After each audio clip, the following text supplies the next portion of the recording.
wabarakatuh.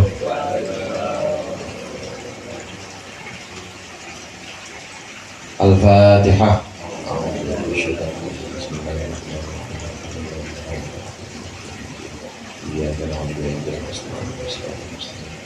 Siratal ladzina an'amta 'alaihim ghairil maghdubi 'alaihim waladdallin. Alhamdulillahi dzil jalali wal ikram ala ma akmalahu min dinil Islam. Wassalatu wassalamu ala nabiyil huda war rahmah al-mab'uthi bil kitabi wal hikmah khatamin nabiyyin wa imamil mursyidin sayyidina Muhammadin wa alihi wa sahbihi atba'ihi ajma'in. Amma ba'du, fa inna asdaqal hadithi kitabullah wa khairal hadi hadi Muhammadin sallallahu alaihi wasallam wa syarrul umuri muhdatsatuha wa kullu muhdatsatin bid'ah wa kullu bid'atin dhalalah. Segenap jamaah al-halaqatul munfarijah yang dirahmati Allah, sebagaimana biasa sebelum kita mulai zikir, kita lanjutkan pembacaan kitab Mau'izatul Mukminin, adab dalam prosesi kelahiran ketika seseorang Allah berikan karunia anak.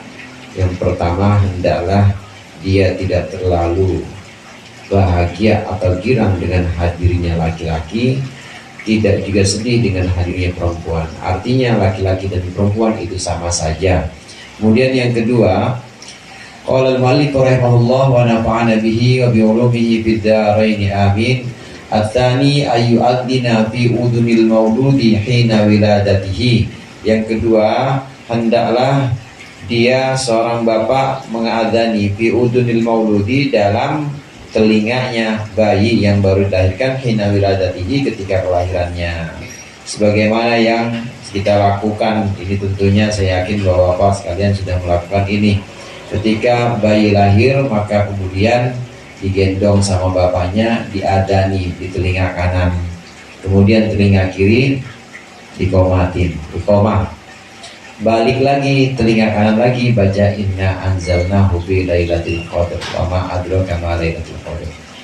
Kalau kita baca dari adzan kemudian iqamah, itu insya Allah akan Allah lindungi anak kita dari umus sibyan. Umus sibyan itu jin perempuan yang suka godain anak-anak. Mungkin cara kita kuntilanak kali ya, apa kalau wewe kali ya. Kalau wewe, kalau ada yang pernah diumpetin kalau wewe, berarti belum diajarin kali dulunya. Atau ada yang sering digodain kunti, ya itu dulu kurang diadanin. Jadi dia dengar aja, bukan dengar suara azan, dengarnya suara kunti, ya orang belum diajarin. Itu dua. Nah, kalau ditambahkan balik lagi ke telinga kanan bayi, dibalik telinga kanan bayi, kemudian dibacakan inna anzalnahu fi lailatul qadr, insyaallah anak kita Allah jaga dari zina, insyaallah. Jadi tidak akan melaksanakan atau tidak akan melakukan perbuatan zina. Ini mengadani untuk seorang bapak, hendaknya dia mengadani anaknya ketika baru lahir, adzan, iqamah, tambah lagi, bagus lagi kalau dia sampai kembali kepada telinga kanan lagi, baca al-qadar. Kemudian asal itu yang ketiga, ayyusammiyahu isman hasanan, hendaklah seorang bapak memberikan nama anaknya isman hasanan, dengan nama yang baik.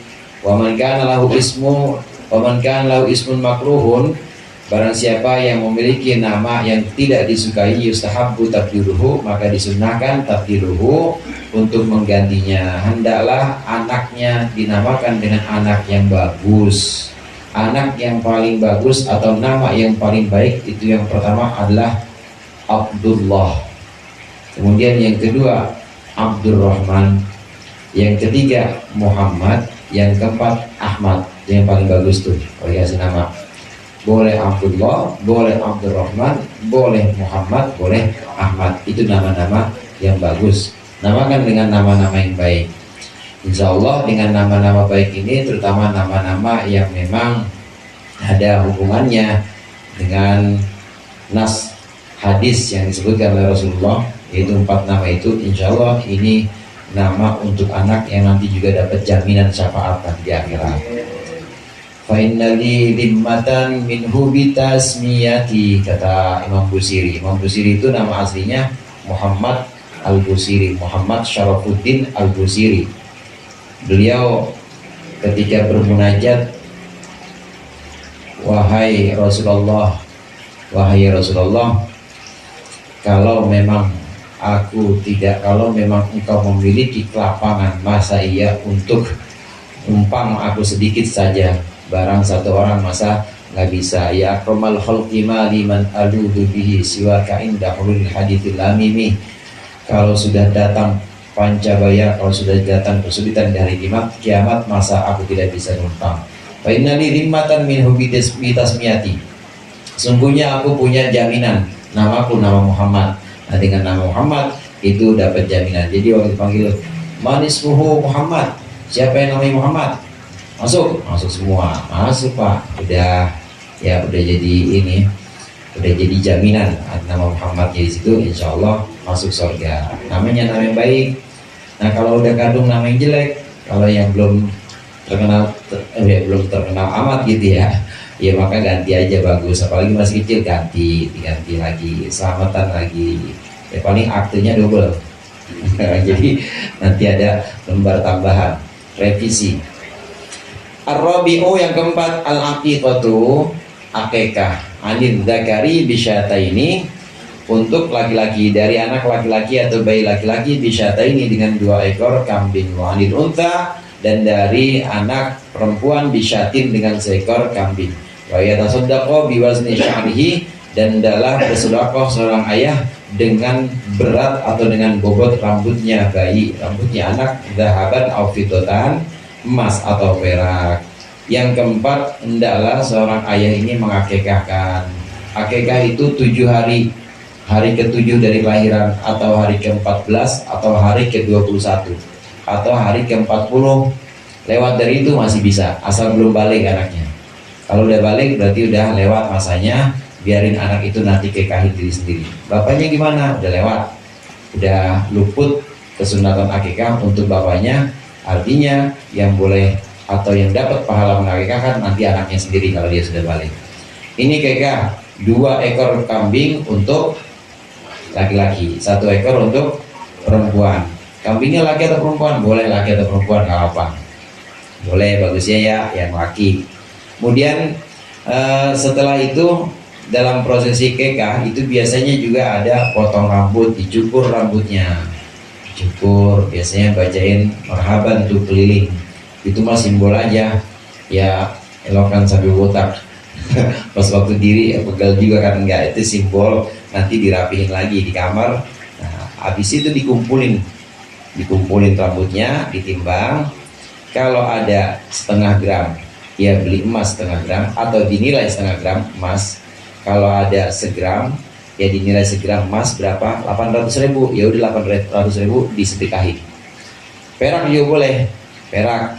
Kalau ada 1 gram, nah 1 gram perak itu ya 400, ya boleh 400, sedekahin 400. Bikin kayak ini nasi kuning, sedekah atau disedekahkan dengan bentuk uang juga nggak apa-apa. Ini untuk sunnahnya, karena itu yang dilakukan oleh Rasulullah melakukan akikah, dan Rasulullah melakukan sedekah dengan rambut Sayyidina Hasan dan Sayyidina Husain. Al-khamisu yang kelima, masih ada tentang kelahiran.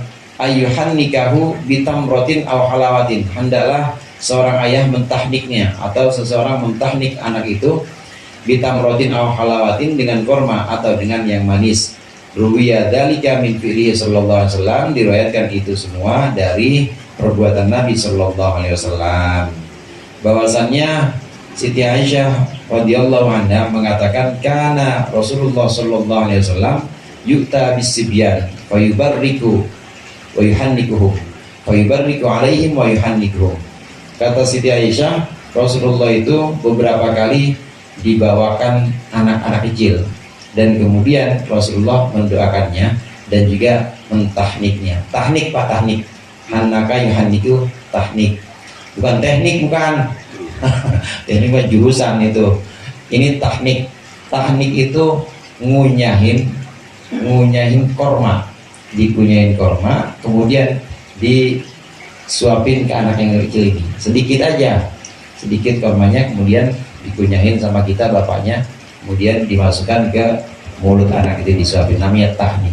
Ini yang dilakukan oleh Rasulullah, tahnik pada anak-anak kecil, dan seringkali Rasulullah dimintakan untuk mentahnik.